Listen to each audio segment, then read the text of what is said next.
Bismillah, Assalamualaikum. Diet 2000 kalori per hari, LDL proteinnya berkisar 50 hingga 175 gram per hari. Konsumsi protein yang berlebih bisa meningkatkan resiko terjadinya penyakit ginjal, penyakit jantung, batu ginjal, osteoporosis, kegemukan, dan bahkan kanker.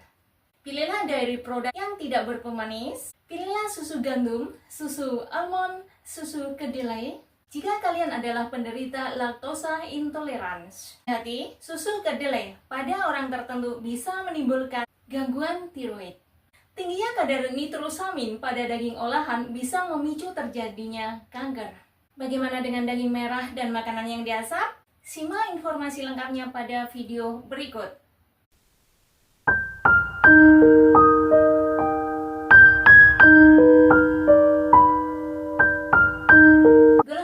Makro yang kedua adalah protein. Umumnya makanan golongan ini kaya akan vitamin B, vitamin E, iron, zinc, magnesium yang sangat dibutuhkan oleh sistem imun tubuh dalam melawan infeksi atau penyakit. Protein juga berfungsi untuk pertumbuhan dan kesehatan tulang, persendian, otot, darah, rambut, enzim, hormon, termasuk vitamin. Dengan kekuatan protein inilah kita bisa melakukan segala aktivitas harian dengan sempurna. Bahkan dengan bantuan protein inilah tubuh kita mampu mencerna makanan yang kita konsumsi sehari-hari. Umumnya, protein itu terdiri dari 20 macam amino asid, yang 9 diantaranya adalah esensial amino asid. Artinya, tidak bisa diproduksi oleh tubuh kita sendiri. Sehingga kita perlu mengonsumsi berbagai makanan, diantaranya daging, ikan, telur, poultry, biji-bijian, kacang-kacangan, susu, dan produk olahannya, dan lain-lain. Tetapi yang perlu diperhatikan adalah, umumnya daging mengandung lemak jenuh yang tinggi dibandingkan dengan ikan dan kacang-kacangan. Mengonsumsi terlalu banyak makanan yang mengandung lemak jenuh yang tinggi bisa meningkatkan resiko terjadinya atau terserangnya penyakit jantung, batu ginjal, osteoporosis, kegemukan, dan lain-lain. Tetapi mengonsumsi banyak makanan yang mengandung polyunsaturated fat dan monounsaturated fat bisa menurunkan terjadinya resiko penyakit jantung maupun kardiovaskuler. Contoh golongan makanan ini adalah ikan tuna, sardin, makarel, salmon, minyak olive, alpukat, kacang-kacangan, biji-bijian, dan lain-lain. Golongan makanan ini umumnya kaya akan omega 3 fatty acid dan vitamin E yang sangat dibutuhkan oleh sistem imun tubuh kita dalam melindungi tubuh kita dari berbagai serangan penyakit maupun radikal bebas.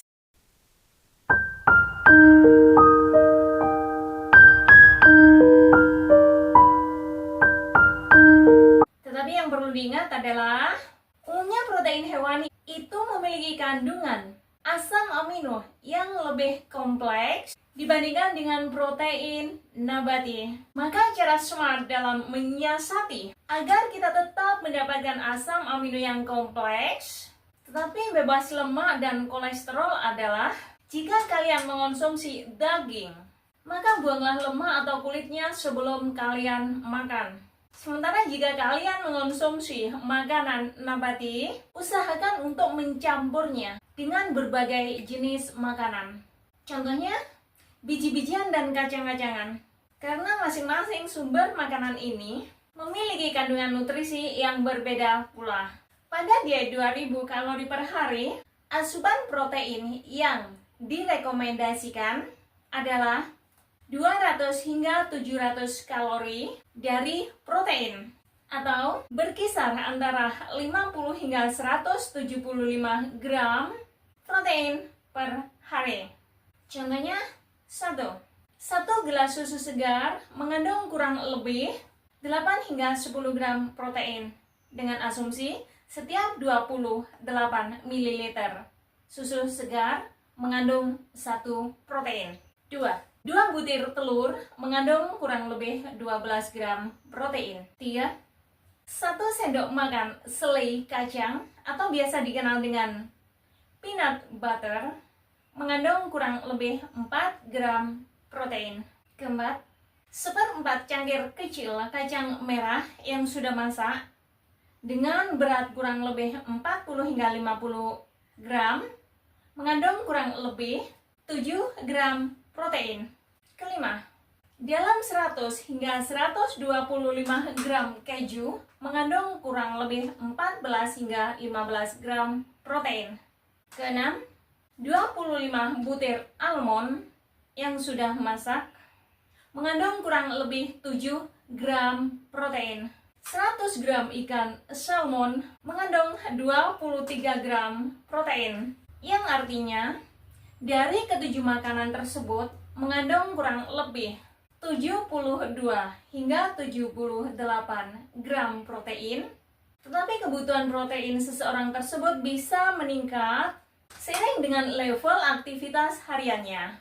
Contohnya, atlet cenderung membutuhkan protein lebih tinggi dibandingkan dengan orang-orang yang level aktivitasnya sedang maupun rendah. Tapi hati-hati, mengonsumsi protein secara berlebihan bisa meningkatkan resiko terserangnya penyakit batu ginjal, jantung, osteoporosis, kegemukan, dan berbagai jenis kanker tertentu. Umumnya, kelebihan protein di dalam tubuh akan disimpan dalam bentuk lemak. Jika hal ini berlangsung terus-menerus bisa memicu terjadinya kegemukan, yang pada akhirnya bisa meningkatkan resistensi insulin, bahkan terjadinya diabetes. Jika kalian menyukai video ini, please like and subscribe. Jangan lupa tekan tombol loncengnya untuk mendapatkan notifikasinya.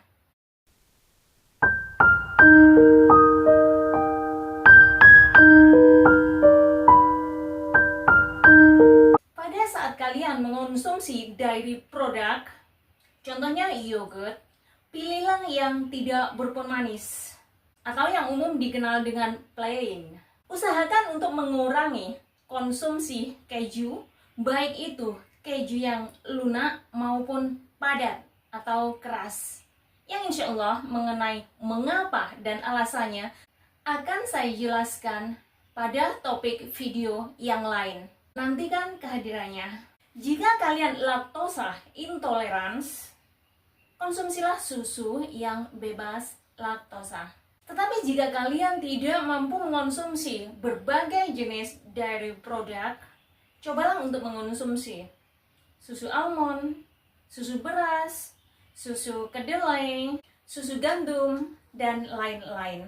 Tapi hati-hati juga, pada golongan orang tertentu, susu kedelai bisa memicu terjadinya gangguan tiroid. Di samping itu, kalian bisa mengonsumsi makanan tertentu yang tinggi akan kalsium. Contohnya, ikan sardin, salmon, makarel, biji-bijian, brokoli, bahkan dan berbagai jenis sayuran yang berhijau daun lainnya. Coba kurangi konsumsi daging olahan. Umumnya mengandung tinggi nitrosamin yang bisa meningkatkan resiko terserangnya penyakit kanker. Konsumsilah daging yang bebas hormon. Cara memasaknya pun, cobalah untuk dikukus, digrengseng, ataupun di oven. Makanan yang diasap umumnya bisa meningkatkan terjadinya resiko penyakit kanker usus besar. Mengonsumsi daging merah yang berlebihan bisa menyebabkan terjadinya penyakit kanker prostat. Umumnya, telur kaya akan protein, vitamin, mineral, lutein, dan kolin yang sangat diperlukan untuk sintesis sel membran dan perlindungan mata. Usahakan dalam mengonsumsinya maksimal 4 hingga 6 butir per minggu. Pilihlah jenis telur yang organik dan free range, alias tidak dikandangkan. Cara memasaknya pun, Lebih baik direbus daripada digoreng.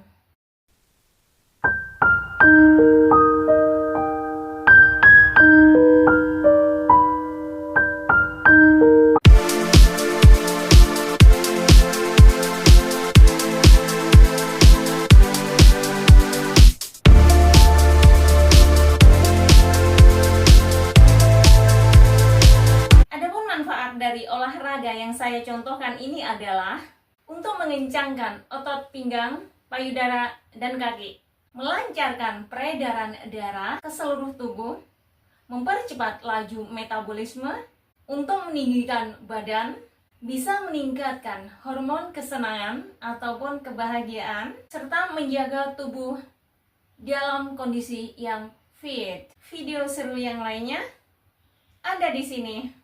Terima kasih. Assalamualaikum. Bye.